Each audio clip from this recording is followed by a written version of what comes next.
We provide you the platform to turn your dreams into reality. Give wings to your aspirations with KR Mangalam University. 24 साल की उम्र का फासला, romance, शादी और अब जेंडर कॉन्स्पिरेसी। फ्रांस की फर्स्ट लेडी ब्रिगिट मैक्रोन की कहानी इन दिनों सोशल मीडिया पर तहलका मचा रही है, जहां कुछ लोग दावा कर रहे हैं कि फ्रांस के राष्ट्रपति इमैनुअल मैक्रोन की पत्नी ब्रिगिट मैक्रोन असल में एक पुरुष है। क्या है ये पूरा विवाद? आइए जानते हैं हमारे इस खास रिपोर्ट में। लेकिन उससे पहले अगर आपने अभी तक हमारे चैनल को सब्सक्राइब नहीं किया तो अभी कर लीजिए। फटाफट खबरों को देखने के लिए आप अपने फ़ोन में दैनिक जागरण ऐप को इंस्टॉल कर सकते हैं। यहाँ आपको सही और सटीक खबरें मिलेंगी। बढ़ते हैं खबर की ओर।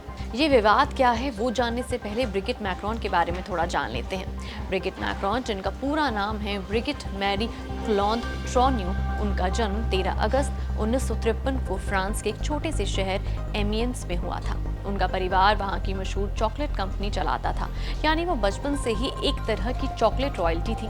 ब्रिगिट को पढ़ाने और थिएटर का बहुत शौक था।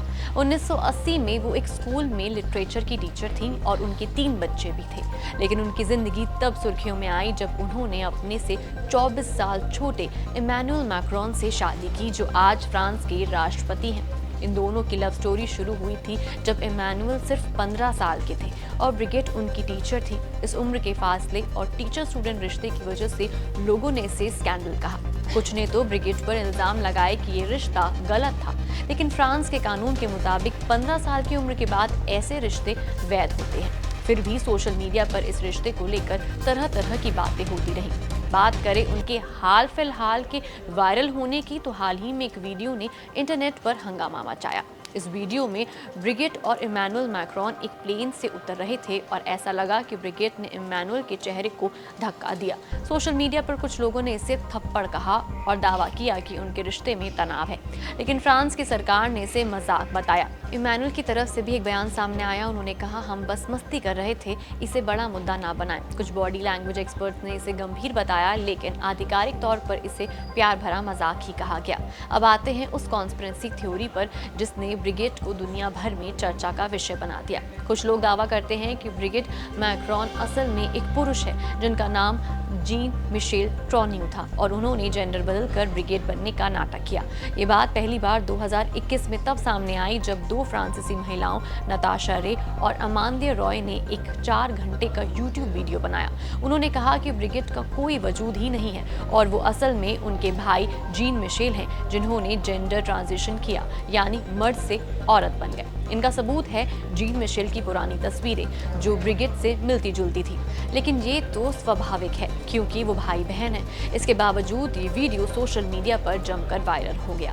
लोगों ने इसे सच मान लिया, भले ही ब्रिगिट के जन्म प्रमाण पत्र और उनके 3 बच्चों का जन्म इसका खंडन करता हो। आपको बता दें कि ब्रिगिट ने 2022 में इन दोनों महिलाओं पर मानहानि का मुकदमा ठोका। सितंबर 2024 में फ्रांस की अदालत ने नताशा और अमांदिया को दोषी ठहराया और उन्हें ब्रिगिट को 8,000 यूरो और उनके भाई को 5,000 यूरो देने का आदेश दिया।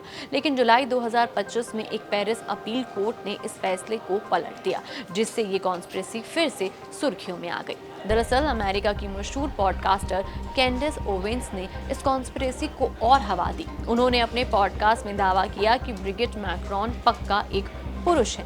कैंडेस ने कहा कि उनके पास इसके ढेर सारे सबूत हैं और वो अपनी पूरी प्रोफेशनल रेप्यूटेशन दांव पर लगाने को भी तैयार है। उन्होंने एक पॉडकास्ट सीरीज बनाई जिसका नाम है बिकमिंग ब्रिगिट, जिसमें उन्होंने ये भी कहा कि ब्रिगिट और इमैनुअल की कहानी में CIA का दिमागी कंट्रोल और गुप्त मंडल शामिल है। कैंडेस का दावा ये भी है कि अमेरिकी राष्ट्रपति डोनाल्ड ट्रंप ने उन्हें फोन करके कहा था कि इमैनुअल मैक्रोन चाहते हैं कि वो ब्रिगिट के बारे में ऐसी बातें ना करे क्योंकि ये यूक्रेन शांति वार्ता को नुकसान पहुंचा सकता है। लेकिन मैक्रोन दंपति ने कैंडेस पर मानहानि का मुकदमा ठोक दिया। उन्होंने कहा कि कैंडेस उनकी निजी जिंदगी का इस्तेमाल अपनी पॉपुलैरिटी और पैसे कमाने के लिए कर रही हैं। कैंडेस ने जवाब में कहा कि ये मुकदमा उनकी आवाज दबाने की कोशिश है और वो कोर्ट में ट्रंप को गवाह के तौर पर बुला सकती हैं। वहीं एक्सपर्ट्स इस तरह की कॉन्स्पिरेसी को ट्रांसवेस्टिगेशन कहते हैं। इसमें कुछ लोग मशहूर महिलाओं जैसे कि ब्रिगिट मैक्रोन, मिशेल ओबामा या लेडी गागा पर इल्जाम लगाते हैं कि वो असल में ट्रांसजेंडर है। ये एक तरह का ऑनलाइन उत्पीड़न है जो लैंगिक पहचान और औरतों के खिलाफ नफरत से जुड़ा हुआ है। संगठन जैसे कि ग्लैड इसे आधुनिक बदनामी का तरीका मानते हैं। बहरहाल ब्रिगिट मैक्रॉन ने इन सारी बातों का डट कर मुकाबला किया है।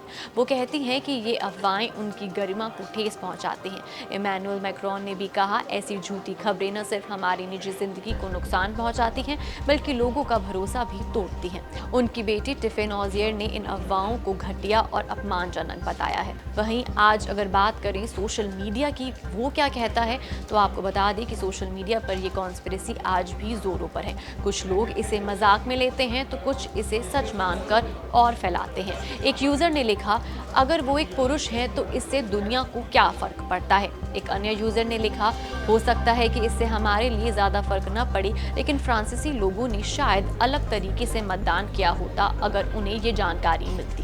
वहीं एक अन्य यूजर लिखती हैं कि काश वो उन चीज़ों के लिए इतनी मेहनत से लड़ती जो इस देश के लिए मायने रखते हैं, जैसे वो करती थी। मुझे वास्तव में मैक्रॉन की पत्नी को बेनकाब करने की परवाह नहीं है, मुझे परवाह है कि संयुक्त राज्य अमेरिका में क्या हो रहा है। उदाहरण के तौर पर कैंडिडेट गब्बार के बारे में बात क्यों नहीं कर रहे हैं। वैसे आप ब्रिगिट मैक्रॉन के इस पूरे मामले पर क्या राय रखते हैं जो इंटरनेट पर आग की तरह फैल रही है? क्या ये सिर्फ एक कॉन्स्पिरेसी है या इसके पीछे कुछ और वजह है? अपनी राय हमें कमेंट सेक्शन में जरूर दें।